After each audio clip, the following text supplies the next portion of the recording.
Shalom, selamat pagi Ibu Bapak, Saudara-saudari yang diberkati Tuhan. Kita sungguh bersyukur karena kebaikan Tuhan yang melimpah-limpah dalam kehidupan kita.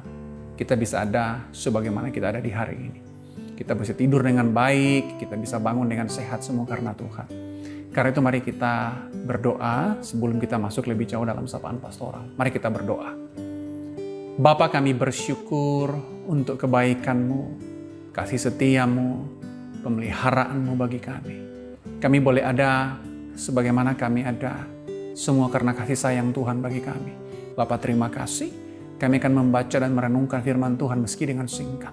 Tolonglah kami, firman-Mu boleh menerangi langkah kami, memimpin kami di sepanjang hari ini. Dan kembali mengingatkan kami akan kebaikan dan bagaimana hidup dengan baik di hadapan Engkau. Hamba-Mu yang akan menyampaikannya, yang berkekurangan Tuhan menolong. Di dalam nama Yesus kami berdoa, amin. Ibu bapak saudaraku, sebelum kita merenungkan bagian firman Tuhan, mari kita membaca terlebih dahulu firman Tuhan dari Yakobus pasal 1 ayatnya yang ke-22 bagian B. Sekali lagi, Yakobus pasal 1 ayat 22 bagian B. Saya bacakan firman Tuhan ini buat kita semua. Yakobus 1 ayat 22 bagian B, firman Tuhan berbunyi demikian. Sebab jika tidak demikian, kamu menipu dirimu sendiri. Sekali lagi, sebab jika tidak demikian, kamu menipu dirimu sendiri. Nah, saudaraku yang diberkati Tuhan, ketika COVID-19 baru mulai, ya kurang lebih 1-4 bulan pertama COVID mulai, maka ada beberapa hamba Tuhan yang membuat pernyataan-pernyataan yang spektakuler. Misalnya salah satu pengkhotbah perempuan yang sering tampil di kanal YouTube mengatakan bahwa sebelum COVID-19 mulai, Tuhan memerintahkan dia bersama dengan beberapa rekannya untuk pergi ke kutub yang banyak salju itu untuk melakukan peperangan rohani melawan virus corona. Atau contoh yang lain adalah seorang pendeta besar yang juga sering menciptakan puji-pujian rohani, dia mengatakan bahwa Tuhan Yesus memerintahkan dia untuk menghadapi COVID-19 dan krisis ekonomi. Bahkan dia mengatakan bahwa berdasarkan nubuatan yang dia terima, COVID-19 akan berhenti pada bulan April, tepat selesai Paskah tahun 2020. Jadi bulan April yang beberapa bulan yang lalu itu. Nah saudara, sekarang kita sudah di bulan Desember tahun 2020 dan COVID belum menghilang. Bahkan kita tahu bahwa kondisi terakhir lebih parah. Artinya nubuatan tersebut tidak tergenapi. Atau salah satu pendeta yang lain lagi mengatakan bahwa virus corona ini mempunyai mata. Sehingga virus corona hanya akan mencari mereka yang tidak memiliki iman kepada Tuhan Yesus yang benar. Atau mereka yang jauh dari Tuhan. Jadi kalau mereka yang jauh, COVID akan datang ke mereka. Namun faktanya adalah kita tahu bahwa ada beberapa hamba Tuhan atau pendeta yang meninggal dunia karena COVID-19. Apakah hamba Tuhan yang meninggal dunia karena COVID-19 ini mereka kurang beriman kepada Tuhan? Tentu tidak. Mereka adalah hamba-hamba Tuhan yang setia. Bahkan sampai mati mereka tetap setia melayani Tuhan. Nah saudara, akhirnya banyak orang Kristen atau orang yang bukan Kristen mempertanyakan atau meragukan pernyataan-pernyataan spektakuler yang seperti tadi dari para pemimpin agama dan menganggapnya sebagai dusta. Saudaraku yang diberkati Tuhan, salah satu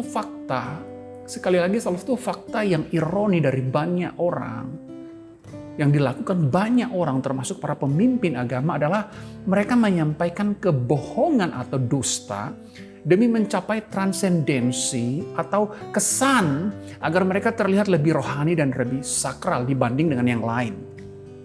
Nah pada dasarnya saudara-saudara, mereka yang melakukan hal ini, mereka yang menyampaikan kebohongan atau dusta ini, pada dasarnya mereka tahu itu dusta. Tetapi mereka tetap mengatakan dusta itu. Sehingga sebenarnya mereka menipu diri mereka sendiri juga di waktu yang sama. Nah orang-orang yang membohongi diri sendiri adalah mereka yang tidak menyukai kebenaran. Sehingga kemudian mereka melakukan seleksi terhadap informasi yang mereka terima dan yang akan mereka sampaikan. Mereka melakukan seleksi. Namun ketika mereka melakukan seleksi informasi ini, mereka tidak melakukan seleksi informasi ini berdasarkan fakta atau kebenaran. Tetapi mereka melakukan itu berdasarkan apa yang mereka inginkan atau mereka sukai.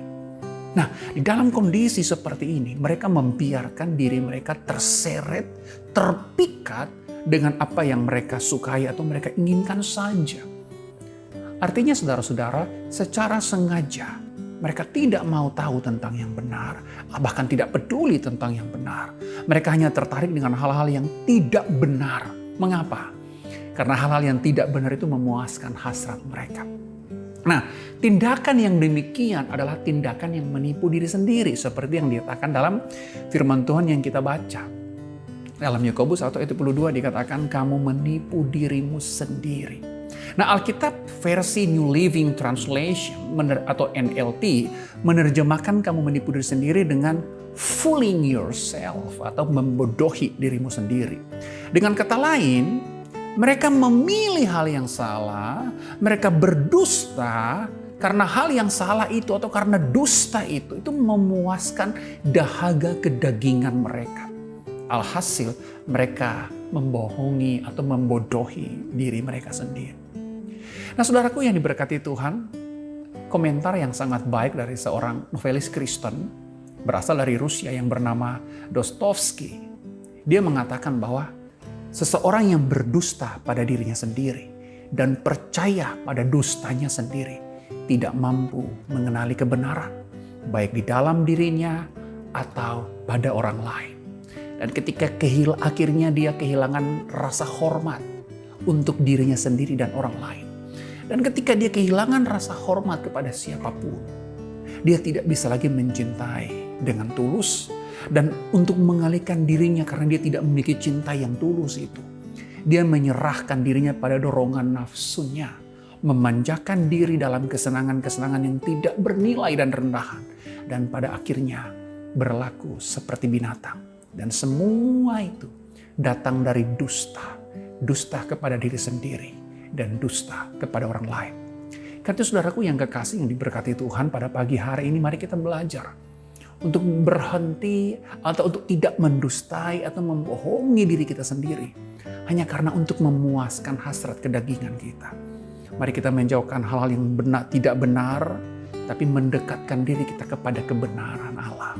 Mari kita hidup dengan berintegritas, karena Allah tahu apa yang kita lakukan, apa yang ada di dalam hati kita, sampai kedalamannya Allah tahu segalanya. Mari kita hidup terbuka di hadapan Tuhan dengan berintegritas. Amin. Mari kita berdoa. Tuhan, biarlah kami hidup jujur, berintegritas di hadapan-Mu yang terbuka lebar melihat kehidupan kami. Sehingga kami mampu bertutur, berkata, bertindak dengan benar, dengan berintegritas, dan menjauhi segala jenis dusta. Tolonglah kami Bapa untuk menjalani hari kami, pimpin kami.